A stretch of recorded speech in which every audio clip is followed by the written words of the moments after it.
Surxondaryo viloyati Ichki ishlar boshqarmasi jamoat xavfsizligi xizmati jamoat tartibini saqlash boshqarmasi patrul post xizmati batalyoni xodimlari tomonidan Termiz shahrida keng ko'lamli profilaktik tadbirlar olib borilmoqda. Mazkur tadbirlar doirasida shahardagi savdo shoxobchalari, umumiy ovqatlanish maskanlari hamda aholi gavjum hududlarda fuqarolar o'rtasida sovuq qurol va tig'li buyumlarni olib yurmaslik, ularning salbiy va ayanchli oqibatlari haqida tushuntirish ishlari amalga oshirilmoqda. Fuqarolar huquqiy ongini oshirish va huquqbuzarliklarning oldini olish asosiy maqsad etib belgilangan. Shu bilan birga Termiz shahrida joylashgan kafe, bar, restoranlar hamda yirik savdo majmualarini texnik qo'riqlash tizimiga olish, xususan qalqon tizimiga ulash bo'yicha ham amaliy choralar ko'rilmoqda. Bu esa jamoat joylarida xavfsizlikni yanada mustahkamlashga xizmat qilmoqda. Bu xizmat davomida biz tezkor harakatlanuvchi guruhlar tashqi xabariga belgilangan vaqtlarda tezkorlik bilan yetib kelamiz va xavfni bartaraf etamiz. Jamoat tartibini saqlashda faol ishtirok etamiz. Berilgan barcha topshiriqlarni o'z vaqtida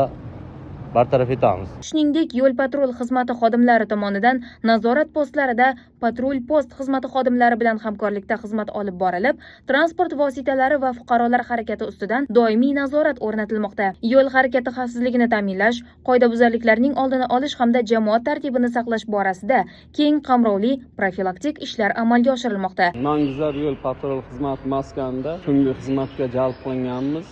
Ikkita yo'l patrul xizmati xodimi va bitta post patrul xizmati xodimi bilan birgalikda tungi xizmat olib borilmoqda. Bizlar qarzdorlik, qidiruv bo'yicha mast holda transport vositalarini boshqargan haydovchilarga nisbatan tegishli hujjatlarsiz transport vositasini boshqargan haydovchilarga nisbatan chora ko'rib, ma'muriy bayonnomalar rasmiylashtirib, transport vositalarini jarima maydonchalariga joylashtirib xizmatlarimizni olib bormoqdamiz.